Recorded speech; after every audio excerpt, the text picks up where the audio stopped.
ಎಲ್ಲರಿಗೂ ನಮಸ್ಕಾರ. Welcome back to my channel. ಇವತ್ತು ಏನು ರೆಸಿಪಿ ಜೊತೆ ಬಂದಿದ್ದೀನಿ ಅಂತ ಹೇಳಿದ್ರೆ, ಇವತ್ತು ಹಳ್ಳಿ ಸ್ಟೈಲ್ ನಾಟಿ ಮೊಟ್ಟೆ ಸಾರು ಹೇಗೆ ಮಾಡೋದು ಅಂತ. ತುಂಬಾ ಟೇಸ್ಟಿಯಾಗಿರುತ್ತೆ, ಹಾಗೆ ತುಂಬಾ ಈಸಿಯಾಗಿ ಕೂಡ ಮಾಡ್ಕೊಳ್ಬೋದು. ಇದೇ ರೀತಿ ನಿಮಗೆ ಇನ್ನಷ್ಟು ಈಸಿ ಆ್ಯಂಡ್ ಕ್ವಿಕ್ಕಾಗಿರೋ ರೆಸಿಪಿಗಳು ಬೇಕು ಅಂದರೆ ನನ್ನ ಚಾನಲ್ನ ಸಬ್ಸ್ಕ್ರೈಬ್ ಮಾಡ್ಕೊಳೋತ್ತ ಮರಿಬೇಡಿ. ಈ ರೆಸಿಪಿಗೆ ಈಗ ಏನೇನು ಬೇಕು ಅಂತ ನೋಡೋಣ ಬನ್ನಿ. ಮೊದಲನೇದಾಗಿ ನಾನಿಲ್ಲಿ 6 ಮೊಟ್ಟೆನ ಬೇಯಿಸಿ ಸಿಪ್ಪೆ ತೆಗೆದಿಟ್ಕೊಂಡಿದ್ದೀನಿ. ಸ್ವಲ್ಪ ಧನಿಯಾ ಪುಡಿ, ರುಚಿಗೆ ತಕ್ಕಷ್ಟು ಉಪ್ಪು. ಇಲ್ಲಿ ನಾನು ಮಟನ್ ಸಾಂಬಾರು ಪುಡಿ ಮನೇಲೇ ಮಾಡಿಸಿರೋ ತೊಗೊಂಡಿದ್ದೀನಿ. ಸಣ್ಣದಾಗಿ ಹಚ್ಚಿರೋ ಈರುಳ್ಳಿ, ಒಂದು ದೊಡ್ಡ ಗಾತ್ರದ ಈರುಳ್ಳಿ ರುಬ್ಬೋದಕ್ಕೆ, ಕೊತ್ತಂಬರಿ ಸೊಪ್ಪು, ಟೊಮೆಟೊ, ಬೆಳ್ಳುಳ್ಳಿ 1 ಗೆಡ್ಡೆ, ಹಾಗೆ 2 ಇಂಚಷ್ಟು ಶುಂಠಿ, ಸ್ವಲ್ಪ ತೆಂಗಿನಕಾಯಿ, ಚಕ್ಕೆ ಲವಂಗವನ್ನು ತೊಗೊಂಡಿದ್ದೀನಿ, ಸ್ವಲ್ಪ ಗರಂ ಮಸಾಲ. ಈಗ ಹೇಗೆ ಮಾಡೋದು ಅಂತ ನೋಡೋಣ. ಇವಾಗ ಮೊಟ್ಟೆನ ತೊಗೊಂಡು ಸಣ್ಣದಾಗೆ ಸ್ಲಿಟ್ಗಳನ್ನ ಹಾಕ್ಕೊಳ್ಳಿ. ಅಂದರೆ ನೀಟಾಗಿ ಕಟ್ ಮಾಡ್ಕೊಳ್ಬೇಕು, ಅದು ಫುಲ್ ಭಾಗ ಆಗಬಾರ್ದು. ಈಗ ಅದನ್ನು ಸೈಡ್ಗೆ ಎತ್ತಿಟ್ಕೊಂಡು ಒಂದು ಮಿಕ್ಸಿ ಜಾರ್ನ ತೊಗೊಳ್ತಾ ಇದ್ದೀನಿ. ಅದಕ್ಕೆ ನಾನಿಲ್ಲಿ ತೆಂಗಿನಕಾಯಿಯನ್ನು ಸೇರಿಸ್ಕೊಳ್ತಾ ಇದ್ದೀನಿ, ಹಾಗೆ ಈರುಳ್ಳಿ,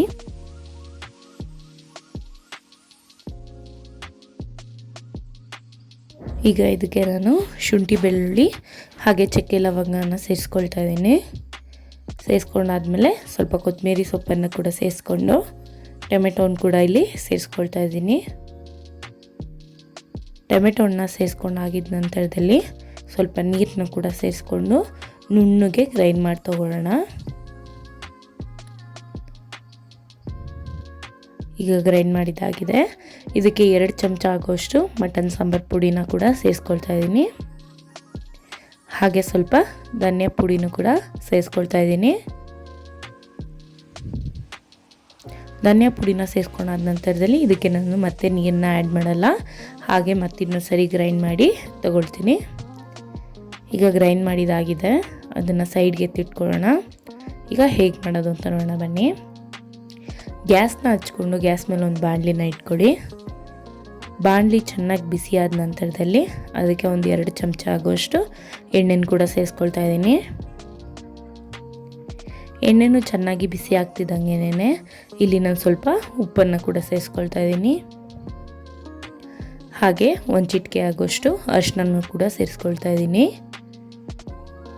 ಇದೆರಡು ಚೆನ್ನಾಗಿ ಬಿಸಿ ಆಗ್ತಿದ್ದಂಗೆ ಇಲ್ಲಿ ನಾನು ಮೊಟ್ಟೆನ ಕೂಡ ಸೇರಿಸ್ಕೊಳ್ತಾ ಇದ್ದೀನಿ.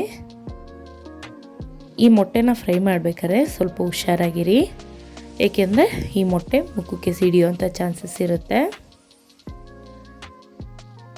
ಮೊಟ್ಟೆ ಮೇಲೆ ಒಂದು ಲೇಯರ್ ಬರಬೇಕು. ಆ ಎಣ್ಣೆಗೆ ಹಾಕ್ತಿದ್ದಂಗೆ ಅದು ಸ್ವಲ್ಪ ಆ ಕಡೆ ಈ ಕಡೆ ಇದು ಮಾಡ್ತಿದ್ದಂಗೆ ಆ ಲೇಯರ್ ಸಿಗುತ್ತೆ. ಇದನ್ನು ಹಾಕಿ ಫ್ರೈ ಆಗ್ತಿದ್ದಂಗೆ ಇಲ್ಲಿ ನಾನು ಸ್ವಲ್ಪ ಚಿಲ್ಲಿ ಪೌಡ್ರನ್ನು ಕೂಡ ಸೇರಿಸ್ಕೊಳ್ತಾ ಇದ್ದೀನಿ. ನಾನಿಲ್ಲಿ ಜಾಸ್ತಿ ಸೇರಿಸ್ತಾ ಇಲ್ಲ, ಏಕೆಂದರೆ ನಾನು ಆಲ್ರೆಡಿ ಖಾರನ ಮಸಾಲ ರುಬ್ಬೇಕಾದ್ರೆ ಸೇರಿಸ್ಕೊಂಡಿರೋದ್ರಿಂದಾಗಿ ಇಲ್ಲಿ ಸುಮ್ಮನೆ ಲೈಟಾಗಿ ಸೇರಿಸ್ಕೊಳ್ತಾ ಇದ್ದೀನಿ. ಸೇರಿಸ್ಕೊಂಡು ನಾನು ಜಾಸ್ತಿ ಹೊತ್ತು ಫ್ರೈ ಮಾಡೋಕ್ಕೆ ಹೋಗಲ್ಲ. ಇದನ್ನೆಲ್ಲ ಒಂದು ತಟ್ಟೆಗೆ ಇವಾಗ ತೆಗೆದಿಟ್ಕೊಳ್ತೀನಿ.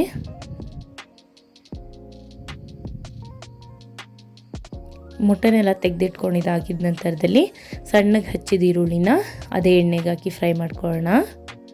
ಸೊ ಇದು ಸ್ವಲ್ಪ ಕಲರ್ ಚೇಂಜ್ ಆಗ್ತಿದ್ದಂಗೆ ಇವಾಗ ಏನು ಮಸಾಲ ರುಬ್ಬಿಟ್ಕೊಂಡಿದ್ವಿ ಅಲ್ಲ ನಾವು, ಆ ಮಸಾಲನ್ನು ಕೂಡ ಸೇರಿಸ್ಕೊಳ್ತಾ ಇದ್ದೀನಿ. ಆ ಮಸಾಲನೆಲ್ಲ ನೀಟಾಗಿ ಸೇರಿಸ್ಕೊಂಡು ಅದನ್ನು ಮಿಕ್ಸ್ ಮಾಡ್ಕೊಳ್ಳೋಣ.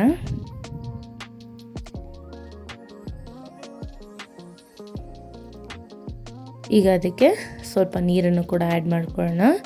ಕನ್ಸಿಸ್ಟೆನ್ಸಿ ನೋಡ್ಕೊಳ್ಳಿ, ನಿಮಗೆ ಸಾರು ಗಟ್ಟಿಗೆ ಬೇಕಂದರೆ ಸ್ವಲ್ಪ ನೀರನ್ನು ಆ್ಯಡ್ ಮಾಡ್ಕೊಳ್ಳಿ, ಇಲ್ಲ ಸಾಂಬಾರು ರೀತಿ ಬೇಕಂತ ಅಂದರೆ ಸ್ವಲ್ಪ ನೀರನ್ನು ಜಾಸ್ತಿಯಾಗಿ ಯೂಸ್ ಮಾಡ್ಕೊಳ್ಳಿ.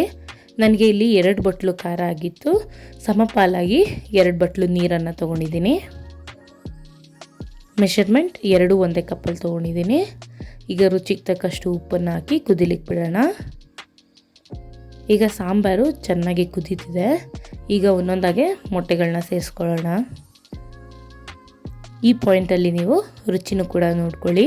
ಖಾರ ಬೇಕನ್ಸಿದ್ರೆ ಖಾರನೂ ಹಾಕ್ಕೊಳ್ಬೋದು, ಹಾಗೆ ರುಚಿ ಬೇಕನ್ಸಿದ್ರೆ ರುಚಿನೂ ಹಾಕ್ಕೊಳ್ಳಿ. ಈಗ ಮೊಟ್ಟೆ ಎಲ್ಲ ಸೇರಿಸಾಗಿದೆ. ಕೊನೆಯದಾಗಿ ಗರಂ ಮಸಾಲನ್ನು ಕೂಡ ಸೇರಿಸ್ಕೊಂಡು ಸ್ವಲ್ಪ ಹೊತ್ತು ಕುದಿಲಿಕ್ಕೆ ಬಿಡೋಣ. ಈಗ ಇದು ರೆಡಿಯಾಗಿದೆ. ತುಂಬಾ ಘಮ ಘಮ ಅನ್ನೋವಂಥ ನಾಟಿ ಸ್ಟೈಲ್ ಮೊಟ್ಟೆ ಸಾಂಬಾರು ಇದು. ತುಂಬಾ ಸಿಂಪಲ್ ಆ್ಯಂಡ್ ತುಂಬಾ ಕ್ವಿಕ್ಕಾಗಿ ಮಾಡ್ಕೊಳ್ಬೋದು. ಬ್ಯಾಚುಲರ್ಸ್ಗಂತೂ ತುಂಬಾ ಇಷ್ಟ ಆಗುತ್ತೆ. ಪಕ್ಕಾ ನಾಟಿ ಸ್ಟೈಲ್ ಇದು.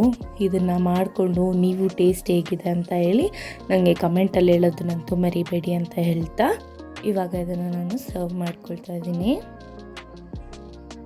ಇದ್ರ ಜೊತೆ ಈರುಳ್ಳಿ ಸೌತೆಕಾಯಿನ ಕಾಂಬಿನೇಷನ್ ಆಗಿದ್ದರೆ ತುಂಬ ಚೆನ್ನಾಗಿರುತ್ತೆ.